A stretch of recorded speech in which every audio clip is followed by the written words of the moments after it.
Hey everyone, in this video we will walk you through how to use NinjaTrader for trading on your mobile service.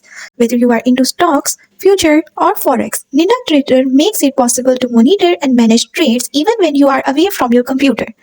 Although NinjaTrader is primarily designed for desktop use, you can still trade on the go by accessing its web-based interface from your mobile browser. Simply log into your NinjaTrader account through your phone browser to reach the trading dashboard. From your mobile dashboard, you can view live market data, analyze price charts, customize indicators and layout, set alerts for specific price levels.